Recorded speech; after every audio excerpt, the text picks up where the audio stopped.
Good evening, ladies and gentlemen, and welcome to my commentary on Super Castlevania IV for the Super Nintendo. In this video, I'm going to be playing through the entire game and providing commentary on the gameplay, level design, themes, really anything that comes to mind that might make for an interesting talking point. I will have a few cuts here and there, since I'm not an expert, and I imagine watching me die repeatedly at some of the later parts isn't very enjoyable, so I'll spare you the misery. I'd also like to show off some comparisons with the Japanese version of the game, but primarily the footage you're watching is coming from the Super Nintendo Classic Edition. With that said, let's go back to 1991 with the Konami classic, Castlevania IV.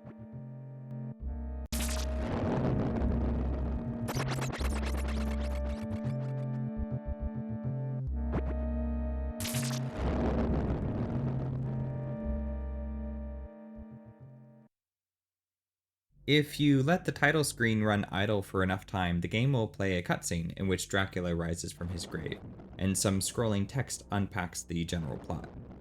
The English isn't exactly glamorous, but there are far worse examples, and really all it needs to do is provide context for the basic premise, which it does nicely.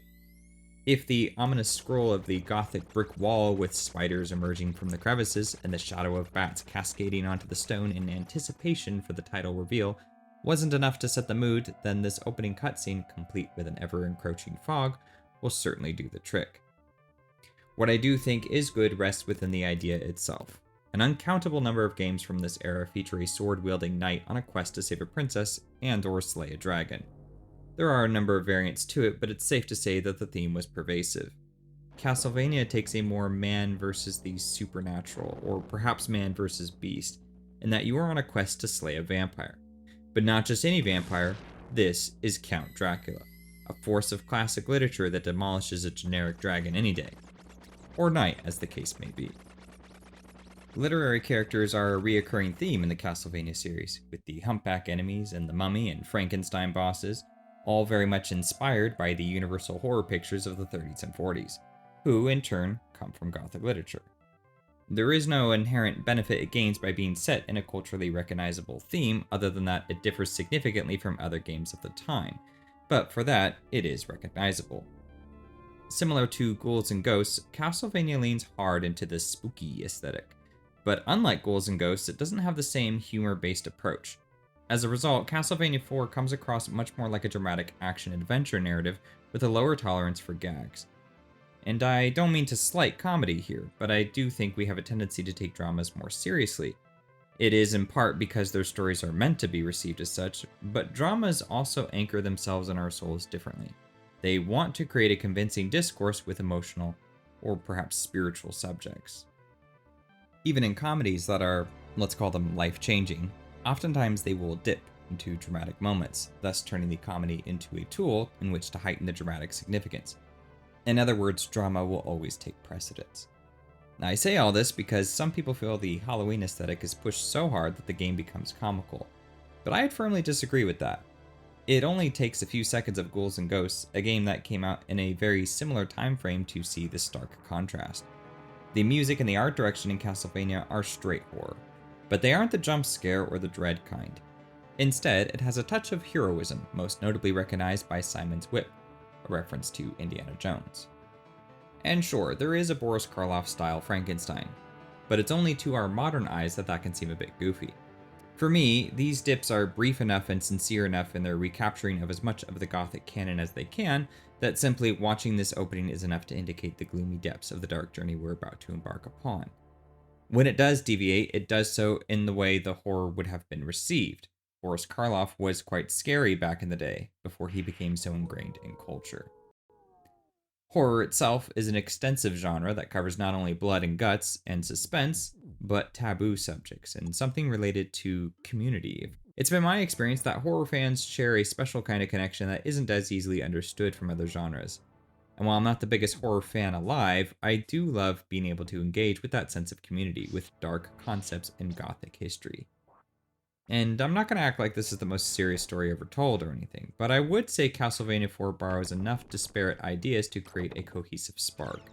It's not silly, it's spooky. It's not depressing, but it is a tumultuous journey. It's not serious, but it is heroic enough that I find myself returning to it at the earliest indication that summer is coming to a close, and I return to it for many reasons, the most significant of which is one that I can never quite capture. But hopefully this video will go some way as to rectifying that. From the moody title screen and brooding backstory, we are led to input our name, enabling the music to transition us to an image of Simon as he stands before the gate to the Transylvania estate. He slashes his whip as if to clear the remaining traces of fog, and with that, we embark. In the background of this first screen, we see bats flap from the eye sockets of the skull rock formation, which is a little touch that continues to link each moment of the experience together. At this point, we are given control over Simon, and that control doesn't release until Dracula has been slayed. Everything going forward has to be told through the components that build the game world, which is one of my favorite elements of it, and it's something that the series' namesake has shared with its sister, Metroid. The world creates the theme, but the meaning comes from the interactions the player experiences along the way. This opening screen gives the player a chance to get comfortable with the controls, learn to slash candles for items and power-ups, and prompts us to make our first few jumps to cross the drawbridge, which slowly closes behind us, literally and symbolically cutting off our access to home, the familiar, and our ordinary world. This opening puts the player against a handful of well-spaced skeletons and the occasional bat, giving you further room to familiarize yourself with the whip and defeating some basic enemies. If you pick up the knife from the first screen, you can also experiment with that, though it isn't necessary. It's good that there doesn't need to be a tutorial. The first room has no enemies, and the music is subtle enough to not trigger any fear of an unseen attack. One of the things indicative of the time is how retro games would give the player a printed instruction manual that would explain the controls and expectations. Nowadays, these take the form of digital tutorials that are pervasive. As games become more complicated, the tutorials become more necessary. But it's really good when you can zero your game down into 3 buttons and no tutorial book necessary. You can check the options menu to remap your controls, so the play experience is about as pick up and play as you can get. This is true of many games of the era, but it's more significant here, where the artistic prowess of the art and music are so much more important to the dramatic build-up this game is going for. This second room incorporates most everything you'll need to complete the game. Slash with the whip to kill enemies, hit candles for items and hearts, and be prepared for some tricks. The trick of this room is the gate to move from one side of the garden to the other. There's nothing particularly dynamic created with it, but it's good to give us a little something so that we know to expect the unexpected, and it adds just that little touch of tangibility. Something else interesting about this room that I only really noticed upon reviewing my footage was seeing how the vines actually grow along the gate as you make your way forward. And this adds a dimension of liveliness that I imagine is largely unnoticed. It's very subtle, but in addition to the animation, presumably done to create the impression of wind, it really helps bring the whole scene to life. Simon's theme, also known as Dance at the Holy Man, is a wonderful composition that instills a sense of bravery in the player, and sets a very high standard for the rest of the music to follow. Fortunately, the music does deliver, no matter how much a certain other person disagrees. You know who you are, and I just want the rest of the world to know how very wrong you are, good sir. The rest of this first stage teaches a few core concepts in a gentle way. First is the inclusion of a bat hook, which you can use to swing yourself over a gap. The placement of this first one is over solid foundation, so if you mess up for whatever reason, you won't suffer any negative effects. Immediately following this, you'll have to use it to swing over a few small gaps. It's not amazing design or anything, but for an era and series of notorious difficulty, I think it's important to stress the little teaching moments like this. Game designers from the 90s weren't unnecessarily sadistic in their design philosophy, as we sometimes forget. Acclamation is a crucial component of any good game. If the player struggles to understand the controls or expectations, it can turn into a lingering problem that has the potential to persuade them to stop playing. This is why you'll have the inclination to play a game you are familiar with over something new. Even if you might end up liking that new game in the end, you know that you'll have to pay an upfront tax to learn the new game. And so, for a pastime dedicated to relaxation, it's easy to understand why making the learning process of a new game has to be handled with extreme care. Many games from the 90s are decently good at this, because there generally isn't much you need to learn to come to grips with the controls. The challenge, however, is another story, and every level you make very easy has the potential to be seen as a waste, since most people at the time would prefer an experience they can revisit, especially if it is a short action game like this. And this is where I feel Castlevania is a nice blend of what worked at the time, but also has enough conscientious forethought that it can almost be mistaken for a modern title. One of the great features of Castlevania is the ability to button map whatever you want, since the game only has 3 basic actions: attack, jump, and use your sub-weapon. It is another one of those simple gestures that encourages players' success, and I'm routinely shocked how few games actually have this, both from the time and even today. There is a real simplicity to old games nonetheless, and Castlevania IV is one of the ones that does simplicity best. If I had to sum up the strength of the game in one word, I would say that it has focus. 3 mappable buttons, no more, no less. 1 lore cutscene to establish the premise and is completely optional. They trust that you remember the premise from your last session, so you don't need a reminder. The opening menu sets the mood and transitions nicely into the game itself. For a similar example, A Link to the Past also regulates its background lore to a missing idle menu, but this is only half the picture since more story is dished out throughout the game proper. A sign of another great game, sure, but there's something to be said about how Castlevania can do much the same with significantly less. You don't need to know really anything other than that Dracula has returned, and it's family tradition to send him back to hell. You infer the horrors he inflicts upon the world through the level design, and his motivations don't need to be explained because the Belmonts are dedicated to this cause. They don't care what excuses he may present. He's just an undead curse rising from the grave because evil can never be completely destroyed, and as such there will always be a need for an heir to find the strength to face it. Just as humanity will always be faulty, and as a result, the need for people to rise against the face of adversity will always be present. Probably the more noteworthy sequence in this opening is the horse stables. You are given a vial of holy water, which is useful for taking out the fauna from the ceiling, but you can also kill them with your whip if you react quick enough. On the upper floor, you can acquire a pocket watch, which all but eliminates the problem of the Medusa heads. I really like how each sub-weapon is given to you in a relatively ideal place to use them, because it teaches your subconscious how to use each tool as a counter to various enemies and obstacles. It's worth mentioning that you can get through the entire game with nothing but your whip, which is good since sub-weapons are lost upon death.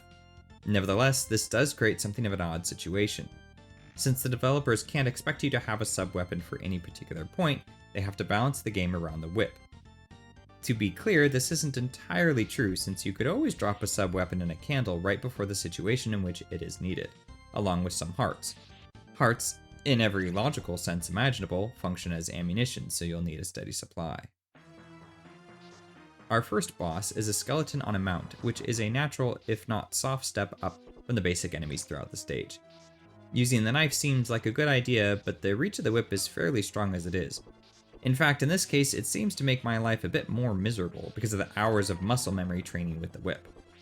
Regardless, I do like how the boss isn't a regular skeleton enemy, and is in fact his own design just to add that little bit of novelty to the encounter. And then, in classic Castlevania fashion, an orb drops down and we touch it to progress to the next stage. There's no explanation for why this happens, or at least not one provided in-game, so I just wanted to point out its strangeness so we can both be mildly perplexed together. Stage 2 involves a nice tranquil walk through a forest, one that so happens to have zombies, spiders, and invisible men covered in leaves. One of the more unique enemies here is the zombie hands that emerge from the ground. They don't deal you damage directly, but they can hold you in place, leaving you vulnerable to other enemies. This is a tactic we will see put to good use much later on, and it's a nice way to add a sense of danger without tagging it to a harsh punishment. It is a somewhat common method used in other 16-bit games, but many of those games rely on magic or some other non-tactile approach, let's say.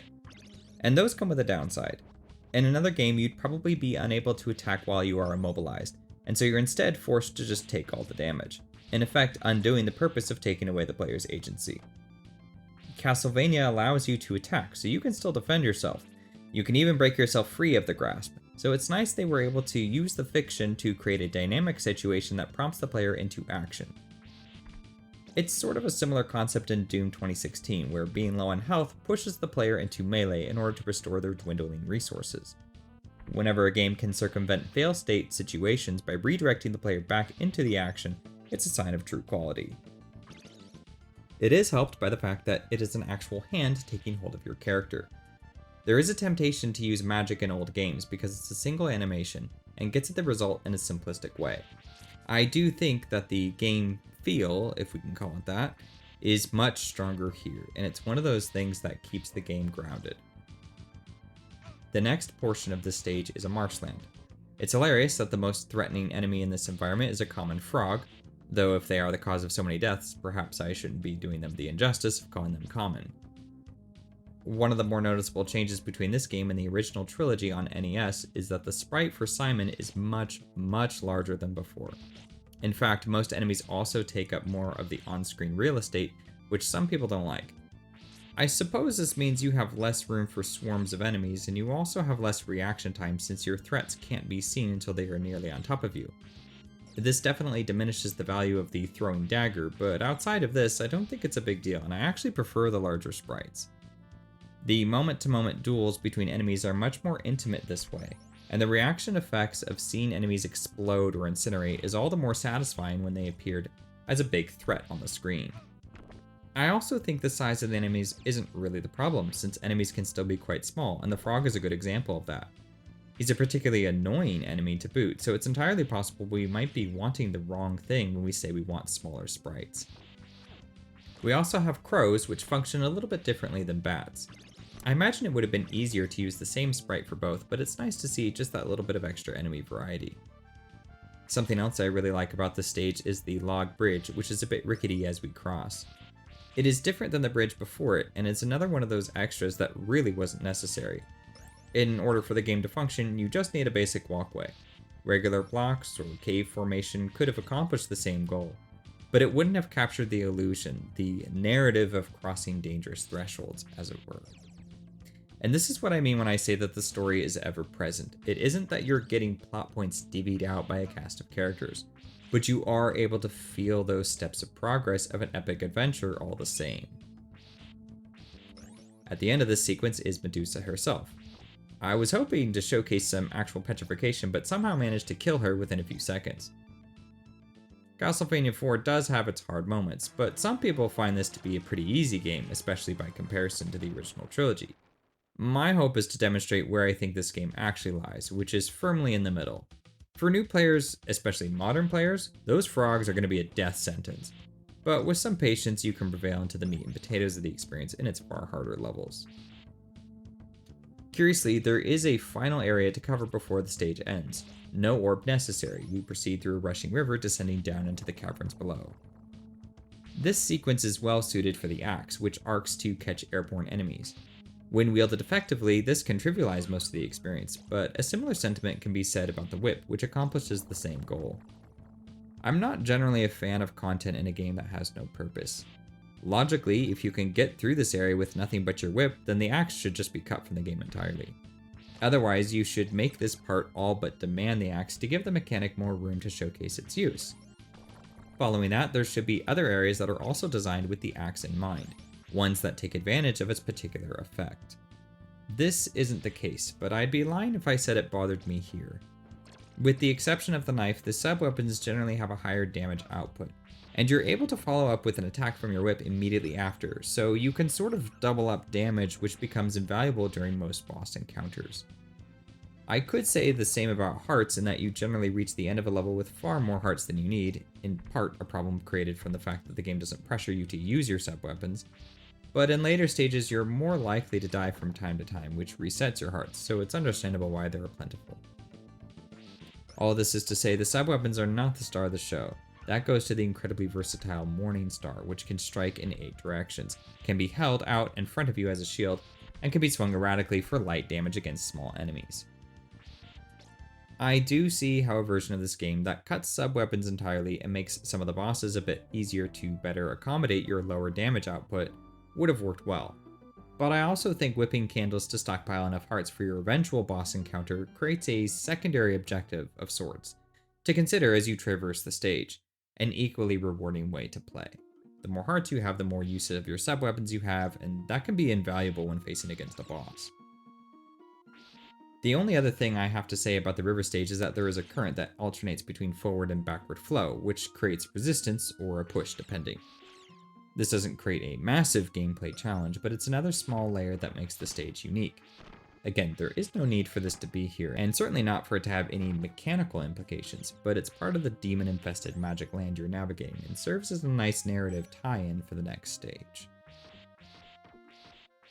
One of the things I really like about the limestone cavern is the water droplets that don't hurt you.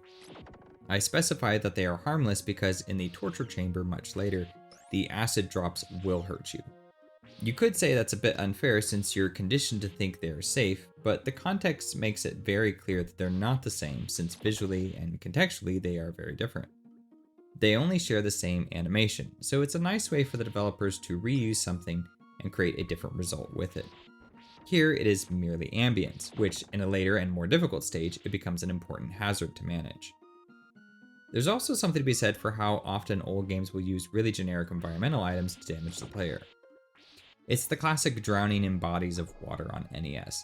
It happens in those old games not because your character can't swim, but because the challenge of making your character interact in water requires more work, which couldn't always be a priority. Realistically, some water dropping from the ceiling shouldn't hurt you, so it's good that the player can trust their knowledge of the real world and apply it here. One of the upgrades you can get allows you to cast your sub-weapons in quick succession. It comes in 2 unlocks at 2 and 3 uses respectively. These upgrades are lost if you happen to pick up a different sub-weapon, and there seems to be no easy way to get them back other than to use them more frequently. In the original Castlevania on NES, you could acquire them faster if you were using the sub-weapon often, so there was incentive for using them. You could power them up. To my knowledge, this mechanic makes a return, but it doesn't seem as noticeable, but that might just be because I have an affinity for the whip. Regardless, it's a good idea because if the player happens to overwrite the bonus by picking up a new sub-weapon accidentally, they can at least power it up. In all honesty though, they really just shouldn't be punished for grabbing a new weapon at all, especially since it is frequently by mistake since they drop out of candles. I suppose they could have palette swapped the sub-weapon after each upgrade, and then had it drop onto the ground after a new one is picked up. In this way, if the player happens to pick up a sub-weapon by accident, they will still be able to pick up their old one and keep all the upgrades they've worked so hard to get.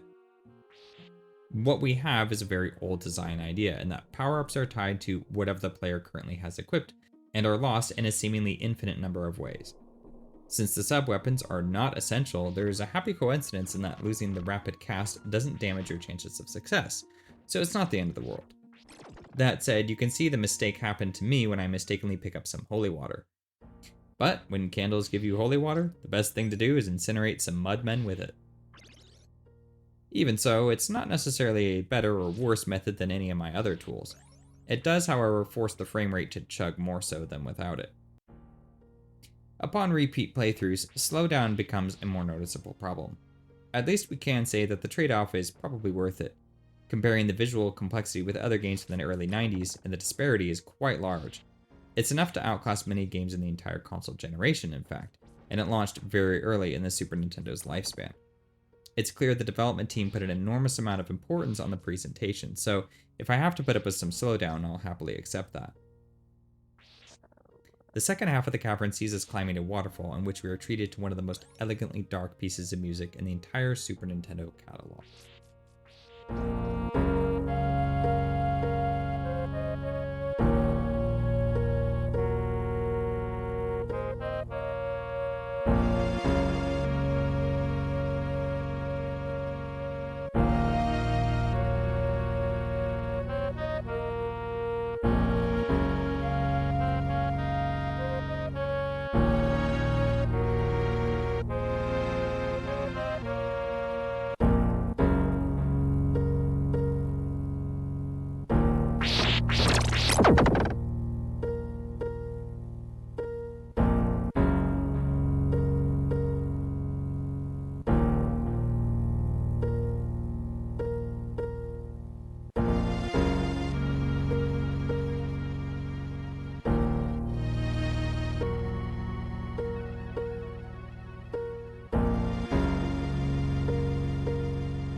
I once saw a YouTube comment on this song in particular, and some good soul mentioned how the track was reminiscent of a piece of music by a lesser known classical composer from a bygone era. in listening to that track myself, the similarities are present, and go to show just how much care composers Masanori Itachi and Taro Kudo put into creating that deeply gothic feel. I have since been unable to track down this music, but if someone is able to recreate the event in the comments section here, I will put a link in the description for posterity. Thanks in advance. When I said the game was serious, I don't mean to say I am blind to the more comical moments that crop up from time to time. And yet for me, when this music hits, it makes it hard to forget the weight packed into the tale. There are many ways to interpret the premise of a vampire hunter raiding Transylvania to slay the Count himself. And for me, the comedic elements sort of evaporate when you get to this somber and much more darker part of the ordeal. Switching gears once again, we come to the submerged city, where mermen knock you into unswimmable water with their spit.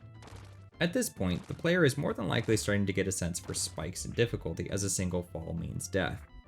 Narratively, the submerged city has merpeople, so I suppose it's possible that Dracula cursed the population, which is why they are in the state they are in. And I suppose you could also infer that the merpeople will kill you if you hit the water because, how would you swim away from them? This piece of music also happens to be an exquisite highlight, dipping into jazz for no reason other than to seal Castlevania IV as one masterful treat for the ears.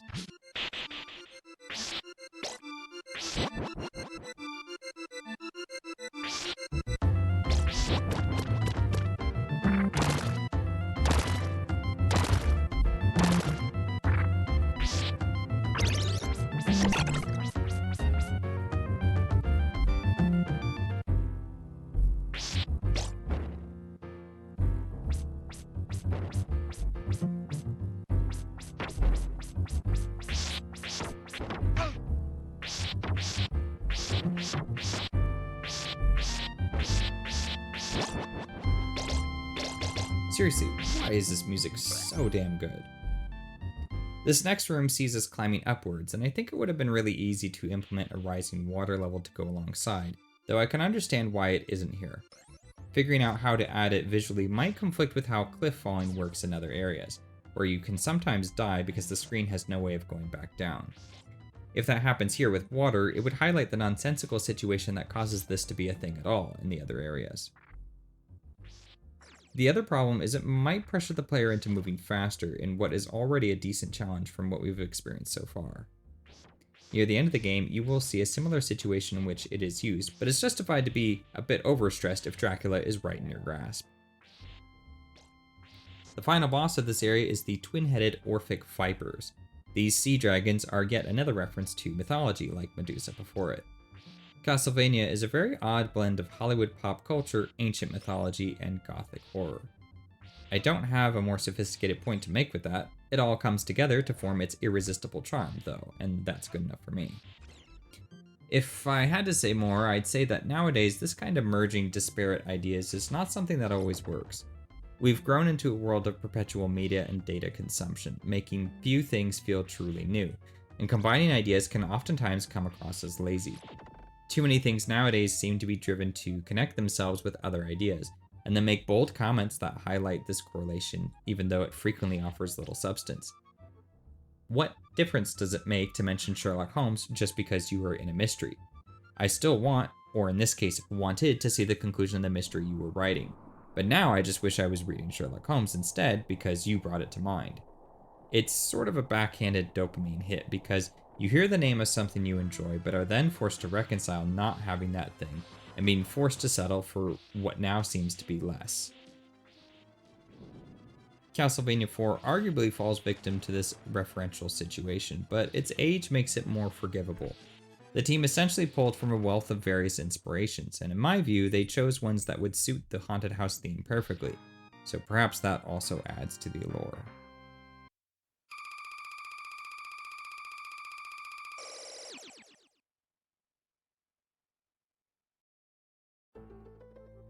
Speaking of haunted allure, we've made it to the Outer Keep, or the mansion. You might recall on the first stage there were some platforms to stand on which flipped to drop you into an early grave.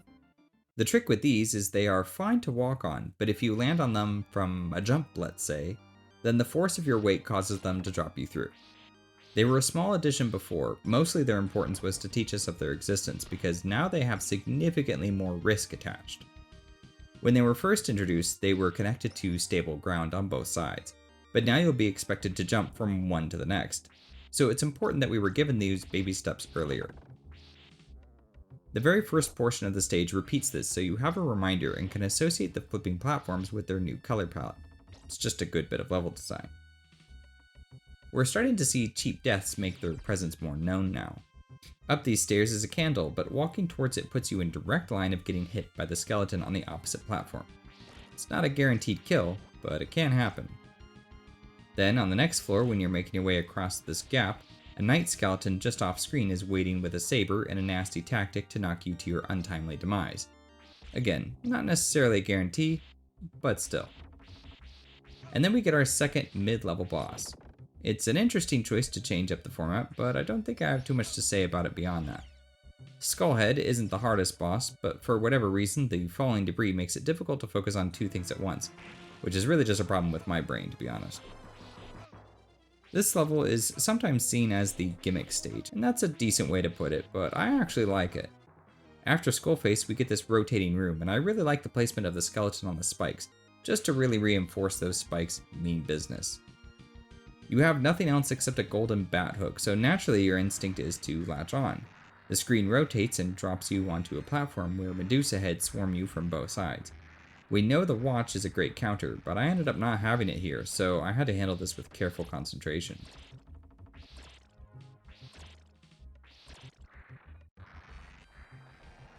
After this, we rotate again and launch ourselves onto a platform. The next room takes this concept of rotation in a new direction with a spinning background and falling platforms from behind. In truth, the platforms only drop in accordance with your movement, creating the illusion of urgency. Maybe because of the music or some other indiscernible reason, it never fails to put me under pressure, even if I know I can take my time. It is one of the more egregious areas for slowdown, but once again, the visual spectacle makes it special, and the game would be less without it. Finally, we come to a room of ascending blocks. If you could simply walk from one end of the room to the other, you'd clear this part with ease. Because you can't, sometimes you get carried into rooms that don't lead anywhere but back the way you came. It confuses you just enough to make you work at it, but not enough to eat into your limited time. The final portion sees you walk along a series of platforms that rises into the spikes above. You don't need to do anything but walk, which again speaks to this game's priorities to awe you with harrowing moments, even if they are spoiled somewhat from knowing how the magic trick works. We haven't reached the castle proper, but already we can see Dracula's blend of technology and magic that creates a sort of Howl's-moving castle. Later on, we'll climb a clock tower and descend into dungeon depths, where a river of blood runs in the torture chamber. And all of these different themes really go a long way in creating a diverse castle that need not be bound by a singular aesthetic presentation. Dracula's keep aims to please, and the visual spectacle of both the diverse environment choices and the transforming gimmicks help sell the illusion of an active and lively fortress. After that, the final boss is a sort of golem who knocks down debris from the ceiling like the mini-boss before him. He is significantly easier, I've found though. Less debris and less projectile worry from the boss's moveset. That shouldn't be a slight though, as I actually find him to be among the more enjoyable encounters. The projectiles are more controlled, so I can generally avoid damage so long as I'm paying attention. And the liberal use of Mode 7 makes for a really exciting finale.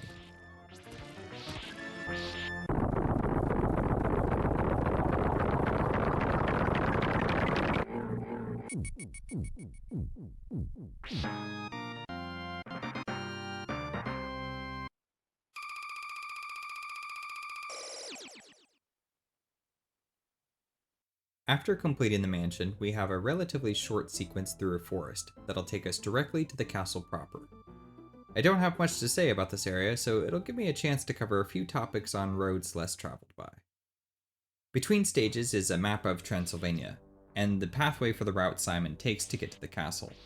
There is some music accompaniment, and it comes together as an aesthetically pleasing way to help the player track their progress and conceptualize where they are in relation to how much needs to be done. This makes for yet another unfavorable comparison with Super Ghouls and Ghosts, which has graciously been a surrogate for getting shit on for some reason. The map overview in that game lacks how this one zooms in to give us an up-close look at where we currently are. It also recycles music, whereas in Castlevania, you get new music to indicate each step of the journey. All that said, I don't exactly love the interior map for the later stages in Castlevania, as it is a bit boring. The one good thing it does is show plainly how many stages you have to complete, though I'm not even certain this is necessary. Castlevania uses a password system, but it is by far one of the best password systems I've ever used.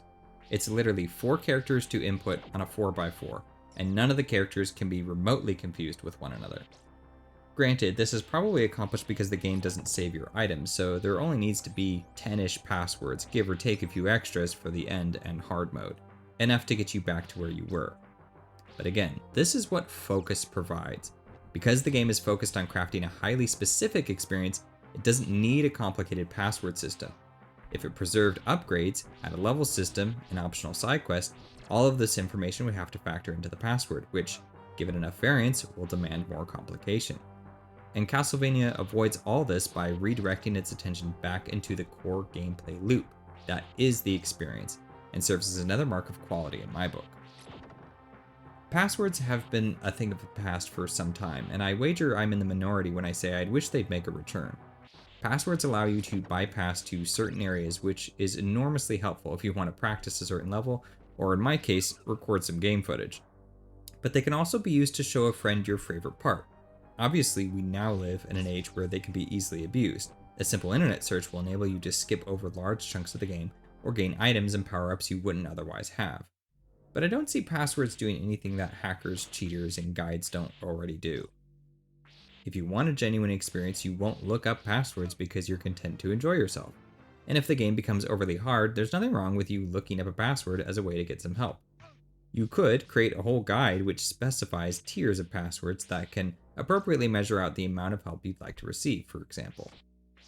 Obviously, this wouldn't work for every game, but for some reason we've all determined that save systems are the only systems we can use.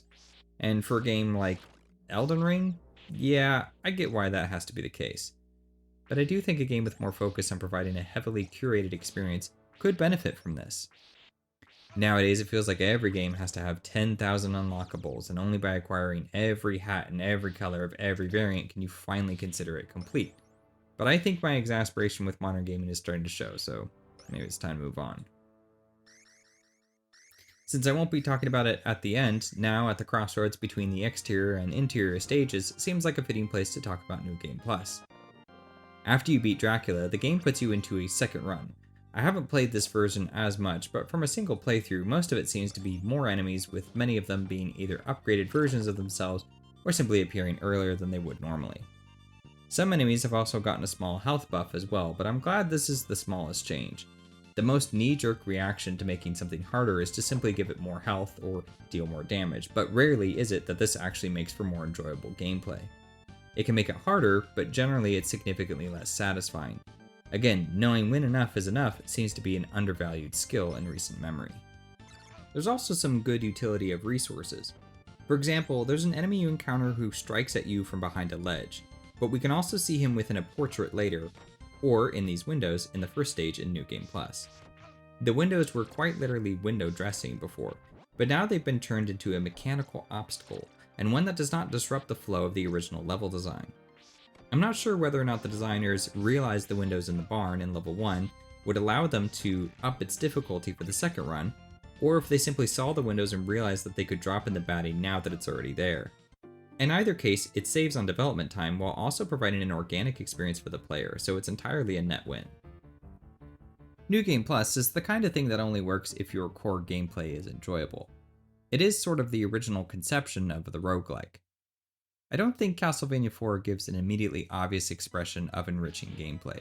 We've talked a bit about the balance concerns and sub-weapon usage, the game can struggle with dropping frame rates, and all of this could give someone the impression that what they really want to play is something like, say, F-Zero. The difference is not simply about Castlevania's beautifully aesthetic presentation. It does that enormously well, to be sure, but it also understands game feel, at a time in which that wasn't even a thing. The whip is tactile and visceral. Bosses have chunks that obliterate with every swing. and the crackling whip and smacks culminate together to make for one hell of a fight. Honestly, if this was made today, I could see it being a roguelike that you actually win, and with each run, you take on the role of a new Belmont in a new era and battle altered forms of Dracula's castle and his hordes of demons. Damn you, Konami. We are in Dracula's halls now in an opening sequence that mirrors the first stage of the original, with undead dogs added to the mix. Which is to say, undead dogs that can revive themselves.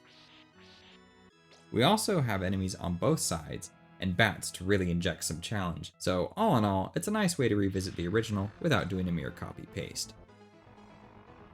Since we're revisiting the past, now might be a good time to talk about where this entry stands among fans of the series. Even though Castlevania IV is renowned as an iconic classic, and is ranked often enough as the best Castlevania game, if not one of the greatest games of all time, it does have its detractors. Until recently, I naively took for granted an idea that most everyone loved this game in particular, but some fans understandably feel it deviated from the original and Castlevania III Dracula's Curse in a few significant ways. The shorthand argument, as I understand it, is that it's not nearly as difficult, but that doesn't tell us the whole story. The complaints have more to do with the 8-directional attack options, length of Simon's whip, and a lack of utility from the sub-weapons. In the original, sub-weapons are a necessity, and their function is to serve as critical tools to progress. The limitation of the whip only being cast directly in front of you forced the reliance on these sub-weapons, making for a unique kind of strategic combat that is different than what we have here. I use the word different because neither system is better or worse per se, this coming from someone who has not played much of the originals, but a big reason for that is because they are mercilessly hard, and I do have my limits. Not to take a page from James Rolfe, but I play Castlevania IV because in this game, you feel like you're in control and participating in fair, genuine challenge, which is not something I feel very inclined to give the original. I've beaten the first one with save states and rewinds, but that's more about exposing myself to it than it is truly mastering the game. The originals have very constrained player movement, which hurts the moment-to-moment gameplay for me. By contrast, I'm content to leap around and sling the Morning Star into the skulls of skeletons as they burst into bony explosions all the livelong day. The challenge, accounting for the ways in which it is too easy, and the ways in which it is too hard, ultimately makes for an experience I can get behind, warts and all. I'm certain that if this game had adopted the traditional combat of the original, but smoothed out some of the rough edges with the new hardware, I probably would have loved it nonetheless. Disappointment doesn't factor into my appreciation because there isn't anything I'm nostalgic for to be disappointed by. Obviously, for those of you who have suffered through my exhaustive Breath of the Wild critique, you know that nostalgia gives you certain insight that newcomers simply won't have. So I can empathize with people who were let down by the fundamental gameplay changes this game provides. The interesting thing is, from what I gather, people who like the original are also fans of Castlevania III Dracula's Curse on NES. That game sees you playing other characters, which to me seems to fly in the face of what I assume Castlevania to be. I think it's novel, but I like it best when it's just a Belmont with a whip on a linear journey. This makes Castlevania IV truer to the original than the previous NES titles. Indeed, Castlevania IV is sort of a soft reboot, as it has the same story as the original and even recreates bosses and stages from it. But perhaps I'm looking more at the surface of it. I don't have the nuanced understanding of those original games, and to be honest, there is something to be said for how this game better acclimates newcomers. And I don't mean to make it sound like it's better to change things, provided they are the kind of changes I personally would appreciate. But I think there is a difference in what the changes achieve. The original games are extraordinarily difficult, I don't think anyone would argue with that, which turns those mechanics into barriers. I don't see the missing Zelda components Breath of the Wild did away with as barriers. It's the same reason why I don't expect a deep or difficult combat system even though the original Zelda titles were that. Those aren't the things that make Zelda games worth experiencing. For me, Castlevania is an aesthetic piece, best experienced the less obstacles in your way from vibing with the art, the music, and the tense gameplay. And those elements have been largely preserved. And perhaps it's also why the disappointment over this entry is relatively mute. Regardless of a few detractors, it remains, to this day, an artistic masterpiece. But this topic has been on my mind as of late. about the obligations you have when you are tasked with creating a work of art that you want the rest of the world to see as a continuation or a retelling rather than a companion of something that already exists. By and large, I think you should be respectful and conscientious of the source material, but we also have to recognize inevitable change, and change that we want even if we think we do not. The enhanced graphics is a massive change over the original, but it's stylistically in keeping with the spirit of the original. So even though the gameplay, I see it as an improvement, I am empathetic to people who prefer the grit in the original. If there was a goofy scenario, it would probably be this one. In addition to well-dressed ghosts, the very furniture comes alive to attack you. As I say this, it all contrasts with the hidden chamber containing an old man and his dog. If you kill the ghost dog, the ghost owner will weep over his fallen companion and eventually fade out of existence, effectively putting their souls to rest. There's no deep lore behind the significance of this moment, or at least if there is, I wasn't able to find it. But I think that's for the best. It's a special kind of secret in that it's not just a one-up, it's a moment that tells a story. The ghosts in this world attempt to chase you off or dance mindlessly as if nothing has changed. Presumably this character also isn't aware of what's happened, but some unknowable discontent has left him in this state. It's a sad scene, but the music doesn't reinforce this. Instead, it keeps the energy light and leaves all interpretation up to the player, and that's how I like it best. I did notice the old man crying, and I do feel for him. What I feel is not exactly clear though, but it is far better than interrupting the game with text to explain some backstory that would have been butchered in words. Normally, guiding the player's emotions with music, text, or some cinematic is a tool for making sure they pick up on the intentions the designers want you to recognize. If you don't, you run the risk of the player not noticing and therein not caring. For me though, I do notice how the ghosts are implemented in a way I would expect actual ghosts to behave. And I think, in taking the entire game into context, it becomes clear how crucial the environmental storytelling is. Perhaps it would be better to call it environmental theming, because like I said, the story isn't particularly complex. But it also doesn't need to be. Simon goes on a quest to kill Dracula. That's all we need to know. Everything else becomes the meaningful moments the player encounters along the way.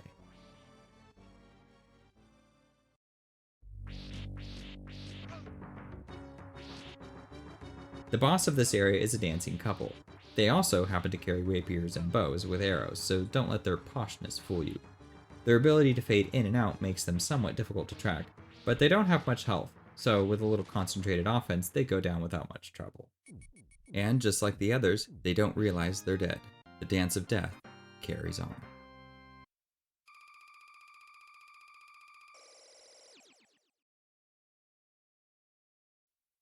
We've come to my favorite stage now with the Unliving Quarters, also known as the Library. I don't have an intellectual reason for why I like it so much other than that I like libraries, and the music creates a wonderfully mischievous atmosphere.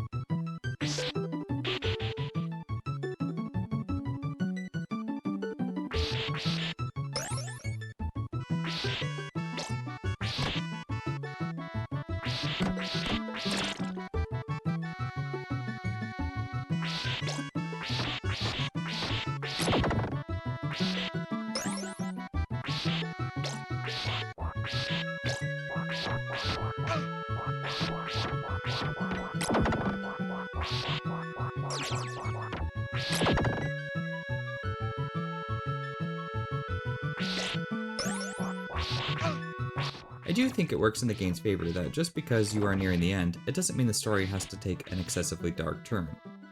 The torture chamber will certainly step things up a notch in that department, and that's good, but instead of falling into a depressive slog, what you get is a series of stages that continue the trend of magic and vampire hunting.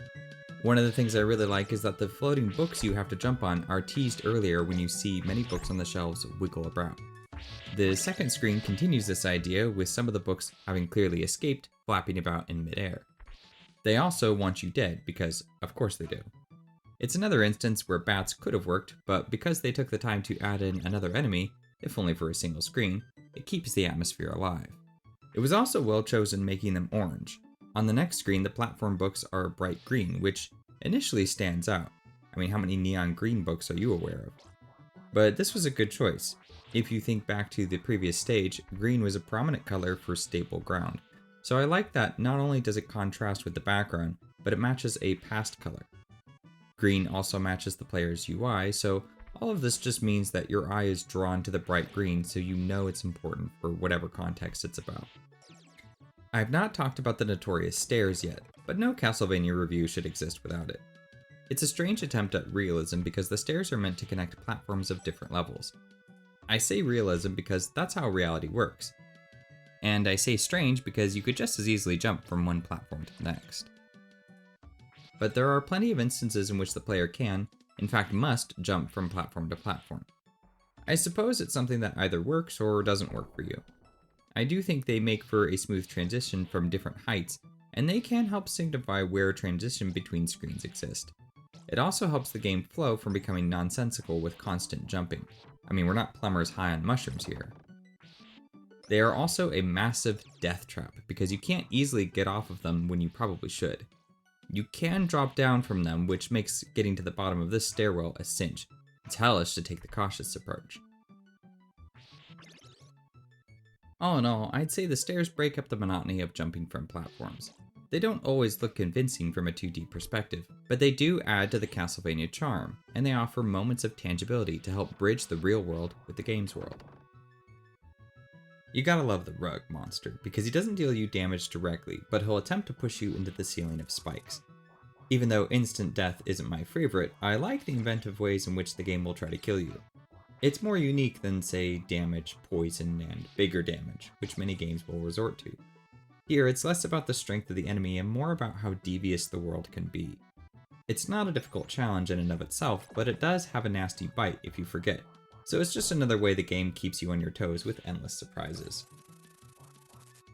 The creepy-ass paintings reconceptualize the hold the player in place mechanic we talked about before with how the larger enemy sprites means you can't always see what's coming up next. For the most part, I don't find this unfair or even frustrating, but if there was a part where it didn't work as well, it would probably be here. The goal of the painting is to stop you in your tracks so you get hit by a swarm of bats. You do have what I would consider to be enough reaction time, but some might disagree. If you don't though, you simply learn that the paintings can grab you and that they're doing this for a purpose, to get you killed. Now that you know, you can destroy the hands before they even become visible, so it's really not an issue. The more troubling issue for me is why a single bat takes out 3 bars of health. That to me severely misrepresents the amount of damage such a benign enemy should do, but maybe they're bats of Dracula himself or something, I don't know. I also like the clubbing monster we saw back at the beginning of the game. He exists from the other side of a ledge, but it makes an equal amount of sense to have him emerge from the other side of a blank canvas. The boss of this area is Sir Grackhul, who, like most bosses, has 2 phases. I do think some of the boss designs get lost when you obliterate them with sub-weapons. Their difficulty spikes significantly without them, and you better hope you have a full health bar or at least some good memory skills. You can't fight them again without having to complete at least a third of the level to get back, which is one of those old frustrations that took a long time to die. I suppose you can challenge yourself by avoiding sub-weapons entirely. You could also avoid whip upgrades as well if you really want to. But I find Castlevania to be plenty difficult for my taste. I play the game primarily for the art, the music, and the spooky nature of everything, so it's not a huge priority for me. But I do think the disparity between base whip to full sub-weapon is quite extreme. It's good that there is so much variance because less skilled players can prioritize getting the help they need while veterans can push themselves. But ultimately, the sub-weapons just need to be nerfed, or certain bosses need some kind of a buff against them. Before, I commented on how the sub-weapons were non-essential, and now I'm saying they're much too strong, so I guess I've talked myself around on them, and I'm back to feeling like they're a mixed bag. Now that we're in the cellar, it's probably the most appropriate place to talk about cheap deaths extensively, since the rest of the game is riddled with them. Take for example this plant that spawns right in front of you in a deliberate attempt to knock you into those spikes. They are then immediately backed up by the knight who attempts the same thing. When the game feels it hasn't been able to chip away at your health bar with common enemies, it will occasionally, but noticeably, attempt to knock you into pits or push you into spikes, both of which will instant kill you. I call them cheap because they are often positioned in extremely inconvenient places, such as the end of a long trek over unstable ground. Overcoming these obstacles requires the player to be alert and reactive, but it's also fair to say they need at least a small measure of luck. Prior knowledge of the scenario can help, such as with the moving carpet, but others are more difficult to survive, even if you know it's coming. Nowadays, this kind of mechanic is seen as a bad thing, but there's nothing inherently negative about a cheap death, other than perhaps a small blow to the player's ego. Castlevania IV is actually decently forgiving when compared with games of the time. If you die, you are set back to an earlier part of the stage, but not all the way to the beginning. It doesn't telegraph checkpoints, but they're there all the same. Die enough times and you'll be forced to use a continue, of which you have an unlimited amount. This can easily lead to frustration, but I'd argue it is mostly a good frustration. Emphasis on the word mostly. For example, if the player is enjoying the level, there's no reason to think they wouldn't enjoy playing it again. Frustration comes from the fact that progress isn't being made, and from having to redo portions of the game that were difficult or have since become tedious through repeat visits in a short time span. The reality is that progress is being made, provided the player has a willingness to remember what challenges they will face and the inventiveness to develop new strategies to address those challenges. A good game, based on player accomplishment, seeks to provide a measured balance between rising difficulty that can be overcome through skills the player can train themselves to adopt. While this might seem a bit hand-wavy, you have to consider the era in which this game was made. Similar classics from this time include titles such as Final Fantasy IV, A Link to the Past, and Super Mario World, all of which have significantly less detailed graphics because the goals of those projects are for a more breadth of content. By comparison, Final Fantasy has a massive story campaign, Link to the Past has 9 dungeons dispersed among a vast overworld, and Super Mario World has 90-some odd levels. Castlevania has 11 stages, a significantly smaller quantity of content, but those 11 stages are held to a vastly higher standard of quality. They are some of the most beautifully conceived levels of the 16-bit era, if not of all time, due to their unique visual design, clever world interactions, and musical variety.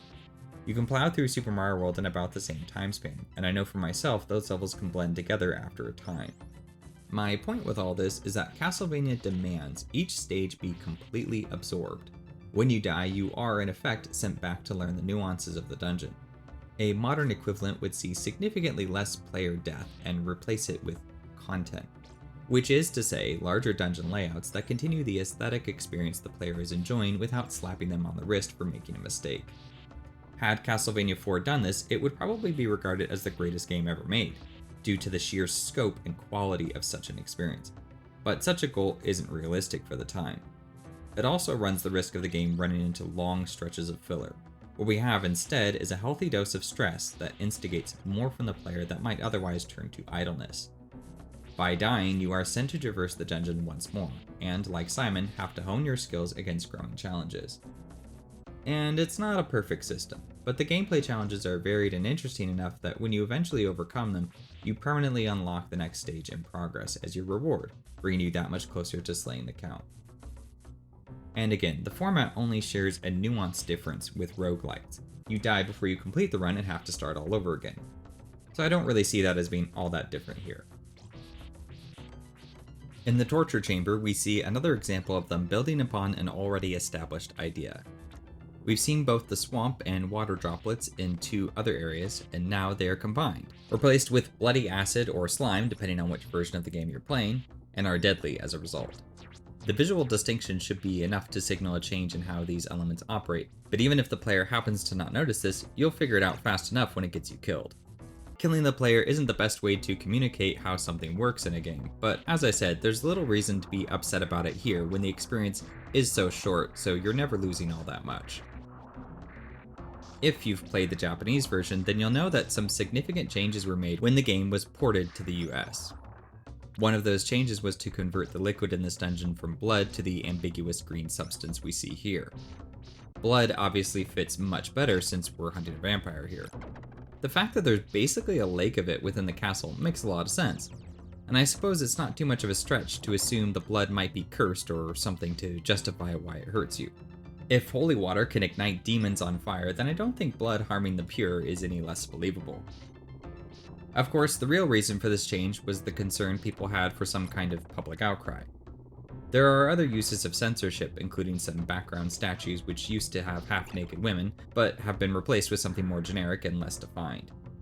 I think you'll agree that naked is much too strong a word for what you actually get, so if you suddenly had the urge to spend your evening doing something else, I'm sorry that I'll be here to suffice instead. Regardless, it's interesting to look back at just how prudish people were at the time. Nowadays, some blood and pixel boobs are not the kind of thing that immediately warrants an M rating, let alone censorship treatment. While it's comical from our perspective, this was before indie games, so I suppose it makes sense that a few raised eyebrows would have made enough for publishers to take action. Still, going back into the source code and making any kind of change is a significant amount of work, and it's always interesting to see what changes are demanded for a Western audience. There are some other minor differences as well, such as the cross on top of Dracula's grave in the opening cutscene, and the UI is a slightly darker shade of green. One change that I find particularly bizarre was the sound effect for the whip. The Japanese version communicates a stronger sense of a chain, as opposed to the more neutral wind effect in the West.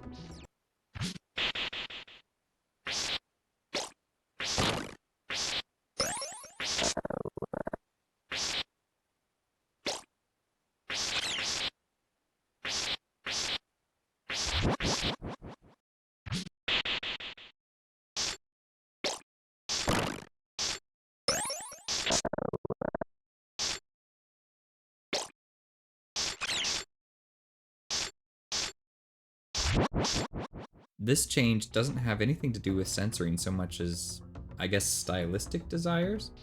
For whatever reason they had, it clearly was important enough to make the change in the first place.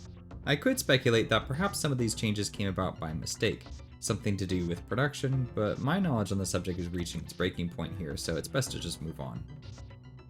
The only other thing I have to say about the torture chamber is that it's significantly more challenging than most of the rest of the game. While the acid blood pools are not immediately lethal, they do sap out massive chunks of health if you're not careful. These spikes are all instant kills, which in some sense is a mercy because the blood pools can sometimes give you a false sense that you have a chance to actually survive. You really just have to be patient to work your way through the stage. Among the stages, this is probably the one where the threat of time might actually become a problem. One way to justify the use of a time limit is to make it pertinent to this stage in particular, since you can create a situation where you tell the player to move quickly, but you do so in a stage that's riddled with traps, creating a cruel yet dicey situation. The time limit is meant to be a feature of the whole game, but it just isn't that important, and is one of those things that the original had, but that was really a consequence of it coming from arcades, no doubt. Time limits in arcades seems like a worthwhile inclusion, if only to keep people from hogging the machine for too long. In making the transition to home consoles, they really have no place, and I wouldn't miss it if it was gone. Though it doesn't have much impact on the game either way, so you can't just ignore it. The boss of this area is Frankenstein's monster himself. Naturally, he takes on the persona of the Universal Horror Pictures. Castlevania III Dracula's Curse has a similar setup, except he's assisted by a Fritz-type character. He's not a particularly difficult boss, but he is at the end of a much more difficult stage, so there's some balance there if we remember that losing a boss fight means we're playing a decent chunk of the level all over again. The Treasury is the last numbered stage, and it measures a sizable amount longer than many others. This gives you enough time to really absorb the gorgeous atmosphere. The ghosts rising from the lower portion of the screen makes for a nice effect that add texture without distraction. I would say this stage is lovingly crafted, but to do so would make it seem like the others are not. We have ghosts, the treasure boxes open and close, sending out a splash of gold in the process. The details are so numerous that you'll be hard-pressed to find an area in the game that feels unfinished or lacking nuance. It's this degree of focus on making every moment of the game sing that puts the game on legendary status.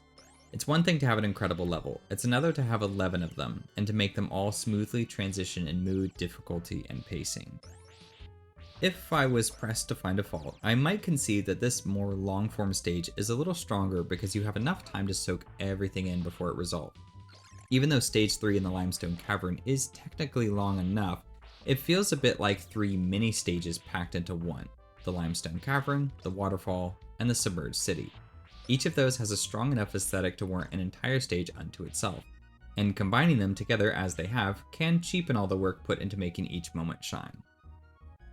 On the other hand, the more likely outcome would probably have been a single mini-stage that is expanded into one whole stage, and the other two are cut to save on time and resources. If there is anything about game design that hasn't changed over time, it's labor and deadlines.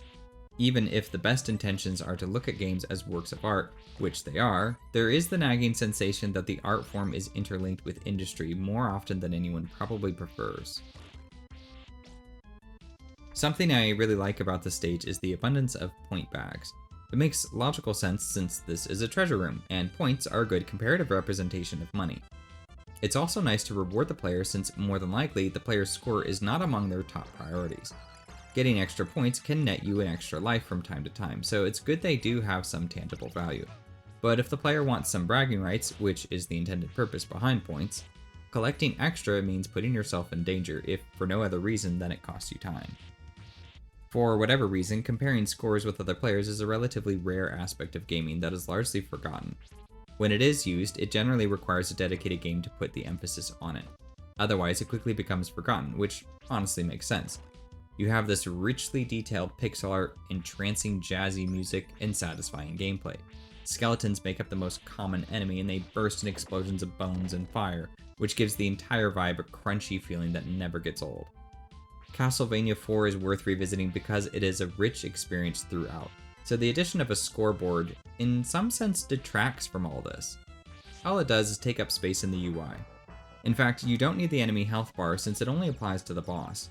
You could do without it completely, but I think most of us can agree that it would work just fine simply being on display only when you enter a boss fight. That leaves the block and number dashes as the final row you could cut. If you were to do that, we only have the player health, equip sub-weapon, hearts, lives, and the time limit. There are many ways for these to be trimmed down as well, which would give the game more room to show off the visuals. But as it stands, it's really not that much space anyways, so I guess it doesn't matter. If we're feeling generous, we could argue that this game was one of several that helped push the idea that your UI isn't all that important, considering how immersive the experience is. I don't think that would be too much of a stretch, but influence is not always easy to track. While we're cruising along, this might be a good place to talk about the whip upgrades. One of the complaints purists have is that the whip upgrades don't do anything, and it's a pretty reasonable position to have even from a general gameplay perspective. When you die, you'll lose your whip upgrades and have to start with the leather one. That sounds fine in theory, but the reality is that the first candle you hit is guaranteed to drop a whip upgrade, and the second one is literally within a candle or two after that. I don't have a justification for this, other than that it shows a lack of commitment to two differing ideas. In the first case, you could remove the whip upgrades and just give the player the whip you want them to have, since that's what they'll always have anyways. Alternatively, you could more carefully space out when whip upgrades are delegated out. For example, you could make it so that the last candle of every room has a whip upgrade, so the player has to complete at least one full-length room before they can get some semblance of their strength back. This system would work, but it's not necessarily a great idea. The reason being is if a player dies, it probably means they aren't an expert, or at least they didn't make an expert move. Otherwise, they wouldn't have died.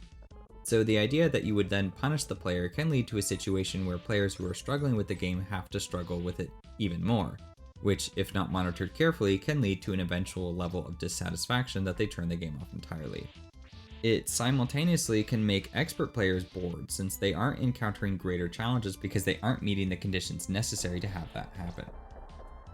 And this is sort of the point at which house ruling comes into effect, but a good designer should attempt to make the game satisfying without the need for self-imposed difficulties, since those will typically always be available. If there's a good thing this does, is it allows a self-imposed challenge to occur since you can't avoid whipping candles, as that's the only way you'd find this pickup. Sometimes designers can disrupt these options by simplifying too many systems so that there's no options at all. A more modern accommodation of this would be a separate mode you select which removes all whip upgrades. I imagine this would be very easy to implement, and it's strange that more games don't do this even today. In this case, I definitely side with the thinking that says something ought to be done. It's far too much of a formality to have it ripped away to then be immediately thrust back onto the player. Having to earn it back wouldn't be the worst solution if we're simply talking about the time, but a more modern fix might be to make each whip function differently. The leather might have better reach, while the Morningstar does more damage, let's say. This is already an issue in that nearly a third of the screen is covered from a single swing of the Morningstar. This is unquestionably strong, making short work of most enemies. It's not hard to see how this disappoints fans of the originals, but for me, it does contribute to the sensation of being a highly skilled vampire hunter. This story is less about how despicable Dracula is, so much as the valiant effort of he who goes to slay him. At the end of the day, there is something theatrical about acquiring the Morning Star after every death, a kind of re-strengthening resolve. In this way, the game is very modern. In fact, you could argue it was ahead of its time since the 8-directional whip was discontinued for most, if not all of Castlevania's lifespan. Future games would attempt to reclaim the format of the originals, but none of them would reach any kind of acclaim, save for one. Symphony of the Night does garner success, but it does so by borrowing Metroid and RPG elements to form yet another modern perspective. Perhaps sometimes we judge a new style too harshly, and it discourages more games that might be able to experiment better. I've definitely been guilty of this with a certain Zelda entry, but the difference there is most people seem to embrace the new, causing the opposite effect to occur, in that now there is a void in that past style.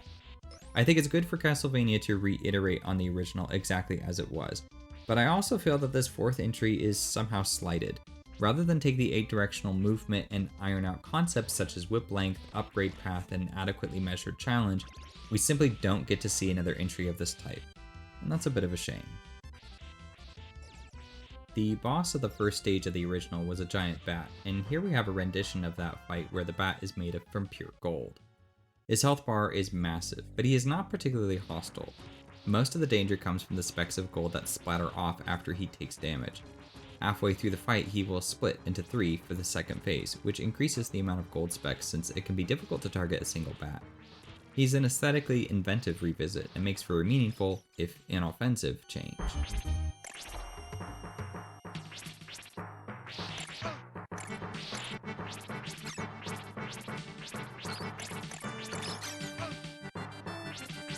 We're moving on to the final stages now, so to kind of wrap up my thoughts on the matter as they stand now, I'll just say this. The evolution of the whip, more than likely, was added because it's intuitive. It would make sense for Simon to be able to whip in various directions because it's logical to assume you could wield a whip in such a dynamic way. And yes, just because something makes sense in real life, it doesn't immediately translate to good gameplay. But my point is, sometimes the technology doesn't allow for certain methods. When that technology becomes available, it's natural for people to want to experiment. Now, with the dust long settled, I think we're all a little remiss in that it's hard to find a game that captures this identity exactly. Of course, if the reverse was true and everything followed this style, then I'd probably be one of those people arguing for things to go back to the way they were, so there's an infinite loop for you. This game very much takes advantage of all the new technology. It's what makes the Mode 7 effects seem gimmicky now. But like I said before, I find them to be an invaluable addition. They add flavor and excitement, and that's really all they need to do. For me, the core essence of side-scrolling action to slay a vampire is intact. Gimmicks only become a problem when they interfere with the gameplay, which I wouldn't say these do. Or if they do, it's never for very long. If anything, I'd be willing to say you're being a bit disingenuous by simply dismissing the set dressing as a gimmick. Castlevania IV is about every delicious moment, and moments fail to resonate if they have to be watered down to just raw mechanisms. We need to be surprised, even if that surprise is just decor. Dracula, as it turns out, is an immaculate decorator.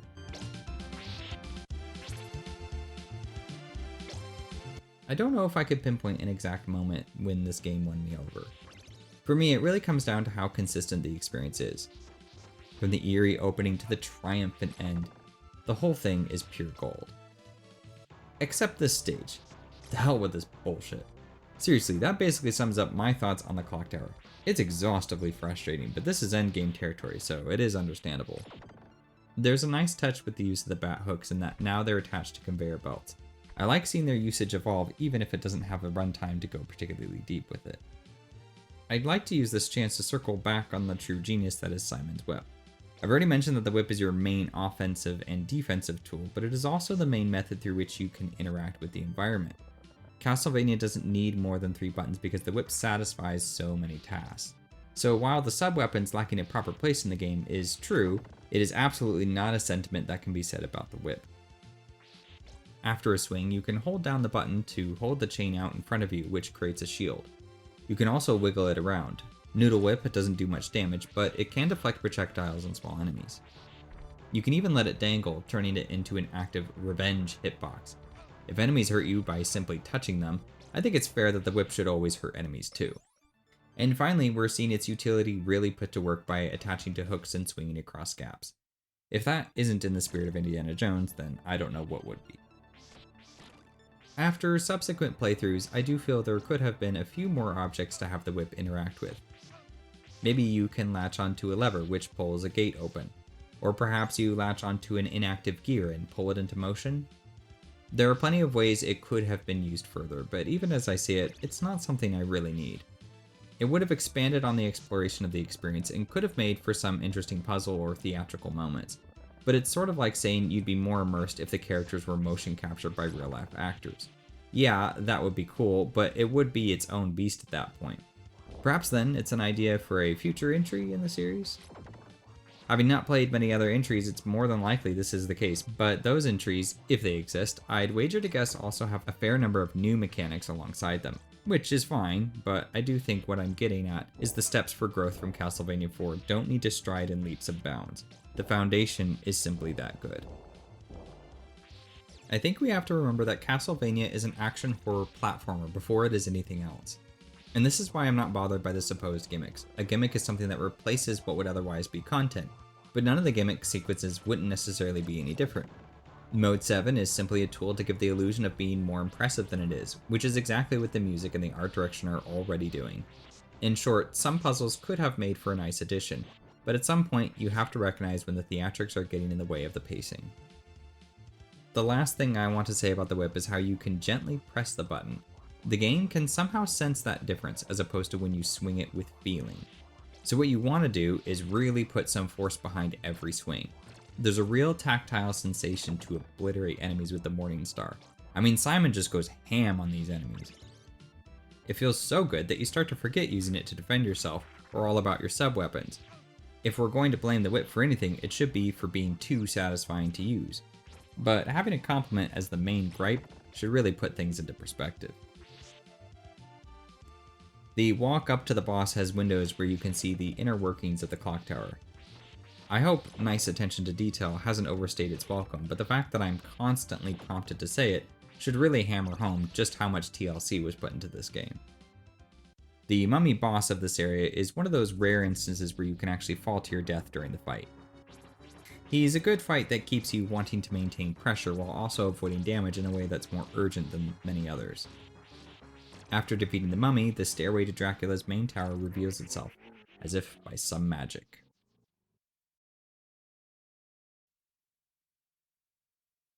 Despite the cryptic naming conventions of the last two stages, Stage B is the final stage of the game, and you can identify this on the world map, which is a nice touch. It's not particularly long, but it is in a league of its own in terms of difficulty. It opens easy enough when it plays Vampire Killer and you're outrunning bats and trying to look cool. The showdown is approaching, and this moment gives you a boost of confidence and helps build anticipation for that final confrontation. It's the sequence after it that is truly unforgivable. You have a bladed gear rolling back and forth on the bottom of the screen. Your only way up is to walk up falling stairs. The stairs always drop from the bottommost step and work their way upwards. This means you need to jump onto the second step or above, so that way you have enough time to continue walking before you drop to your death. What makes this extremely difficult is that you have to be holding up on the D-pad in order to connect your feet to the steps. Otherwise, you plummet right through, which you can see happening here. This flies in the face of what you want to do because if you hold up, you won't ascend the steps and instead will be frozen in place. So that means you must 1. Jump far enough that the first step is as far behind you as possible. 2. Hold up on the D-pad to make sure you actually make contact with the steps while simultaneously hold forward so that you don't screw up step 1. And 3. Also don't hold up for too long because once you land, you need to move your ass. This is surprisingly difficult to pull off when, in theory, it should be as simple as throwing a Hadouken. Which, to be fair, I'm not very good at either, but I can throw a Hadouken. It could just be me, but you have to be holding up to land. And I think I prioritized that so much that I made it difficult to pull off. A minor delay before the blocks start dropping would have gone a long way to prevent this from being so frustrating. It's a fine concept, if a bit merciless, and I've only managed to do it in one perfect go once or twice. Once you land it though, you can generally get into a rhythm and make your way up without much worry. In the second portion of the stage, you have to jump onto these platforms and specifically walk across them and then jump again in order to reach the boss rush at the top. The window to make your jump is deceptively small. I say it's deceptive because if you jump too early, you'll fall down to the tower and die. Even if you manage to land on the block, you won't have enough time to walk to the edge and jump to the next one before the spikes impale you. If you jump too late, then you miss it and fall to your death that way. It's a narrow test with a harsh punishment, with hardly any warning. The reason this death is less excusable as a learning experience is that, for one, you shouldn't be being taught new things this close to the end of the game, and two, it means you have to do the stair part again, which is very annoying. Reversing these two obstacles would have been convenient, since I'd imagine basically everyone will die to it simply from the shock of how quickly the spikes are on you. But when you do pass this block test, you get a rush like no other, so it does have a good reason for coming second. You want that chill up your spine as you enter the room of close associates. And to be fair, despite how very hard and very annoying this mechanic is, it is quite memorable. Perhaps it's best that it's only in one small part of the game. If you want to cite it as having a damaging impact on the experience, the effect is so enormously small that you really don't have a case. So perhaps, in that sense, it's a good bit of design to take note of.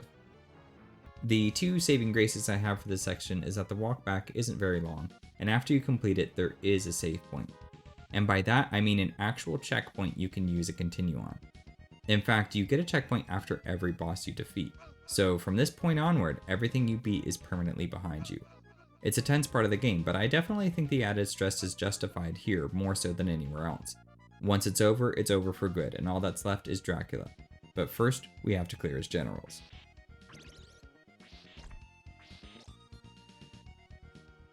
The first boss we have to face is Slogra. He's a demonic knight with a spear that shoots exploding fireballs. The best way to deal with this guy is not give him an inch. After he's hit, he will jump on top of you, but there's enough time to move out of the way, but only just enough. When he lands, he gets some kind of super armor, which is important because it gives him a chance to hit you. During this time is when you are most vulnerable. When he's at half health, he'll ditch the spear and start using his beak instead. This doesn't change the fight too much, but it's another one of those little tricks the game uses that re-alert you and keeps the fight from getting too stale. You can also use the pillars for some added safety since he doesn't have a projectile anymore. You very much want to keep up relentless pressure regardless, as the key is being more determined than him.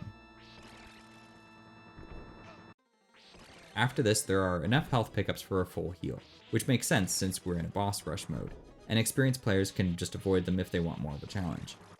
That may seem small, but usually bosses drop a magic crystal you must pick up in order to advance, so it's important those weren't put here out of laziness as they'd slow down the pacing. It's a small but important choice the developers made that I think can sometimes be taken for granted. The second boss is Gaiboon. This demon allegedly works closely with Death, but he's not nearly as hard as his master. He mostly flies around and spits fire projectiles. Overall, he's not that hard to dodge, and I actually find his second phase to be even easier. This is a good thing though, because a single ramp up in difficulty would create a state of continuous stress that I don't think many people would find enjoyable.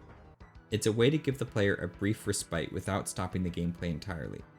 You'll probably be focused on doing as well as you can here anyways, since Death is the hardest opponent in the entire game, and you only get one pork chop to heal with, so you really need to do well in this fight. There is a situation in which he can be more difficult, and that you don't get a full whip upgrade if you die. So there's at least one place in the game where dying does prevent you from having a better whip.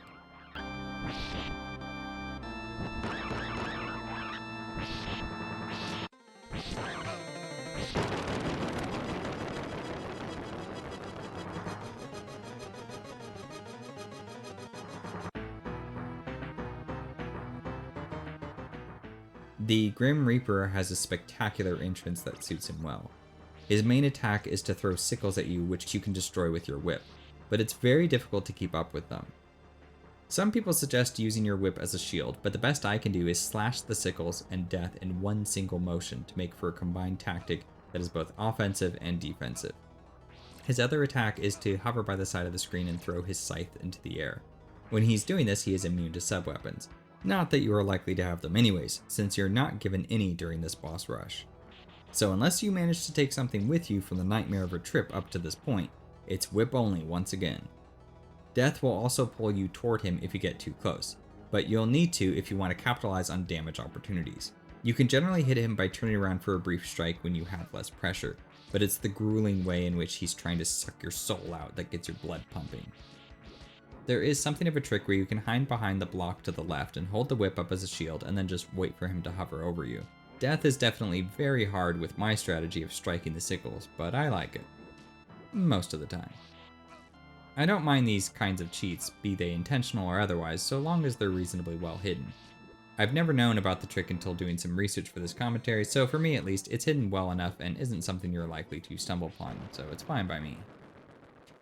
If you can manage to beat Death, then you have a shot at the Count himself. His introduction is nothing short of foreboding, so I'm just going to let this part speak for itself.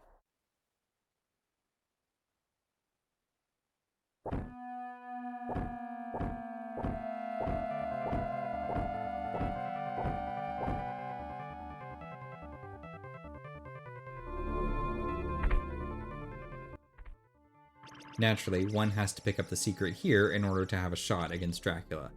Even though Death has a harsher reputation for me, it probably says something that I died more times from Dracula than any other boss in this playthrough, which is how it should be. In his first phase, he'll shoot out a projectile which you must attack or block with your whip. If you try to jump over it, you're guaranteed to take a hit. You also don't want to be too close because it won't give you enough time to hit Dracula and defend, or at least not easily. Of course, the cross rectifies this, but he has to be balanced under the assumption that players won't have it. About halfway through this phase, he'll switch to a fireball setup, which is incredibly difficult to deal with since they basically never go away until you hit them. And even when you do, they don't evaporate immediately, but remain a hazard for a few seconds longer. Dracula is also supplemented with a magic spell that flies around the room and spits smaller projectiles in a circle. It's very difficult to hit, but if you manage to do it, you'll get a chicken leg. I like that the player has to earn some health back, rather than it spontaneously showing up between phases, though neither method makes much logical sense. The spell is generally cast at least once, but sometimes more, which seems to be random. I think it would have made the fight a little less predictable if he cast it more often, and perhaps just make the pork chop be a one-time occurrence, but you're lucky to be getting pork chop at all. When he reaches half health, he'll move into a second phase in which he dons a more monstrous appearance. His attack also defaults to a synchronized lightning strike, which gives very little warning to avoid. The attack itself is okay, but it is a bit underwhelming to not have any more variation. The part about this sequence that is the best is the change in music at the midpoint. It shifts from Dracula's to Simon's theme, bringing the journey full circle.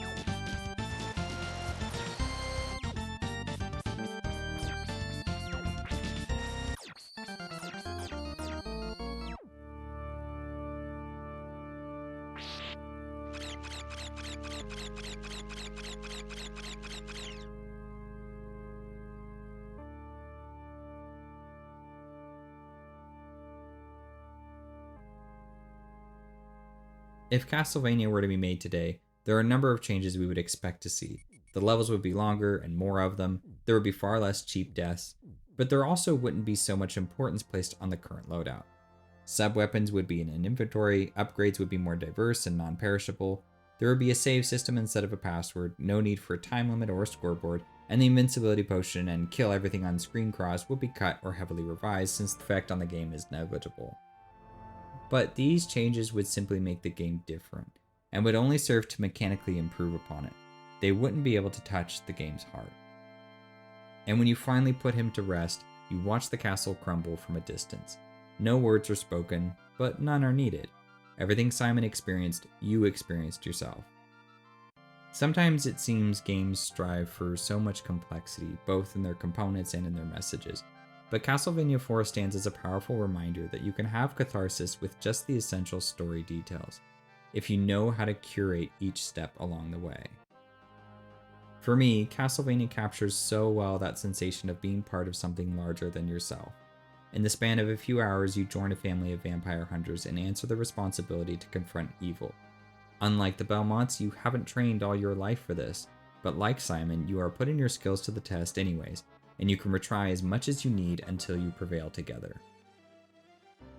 It's a special experience that enables you to feel strong, and the small victory of beating a game in the real world is meaningfully amplified by the enormous achievement it is in the world of Castlevania.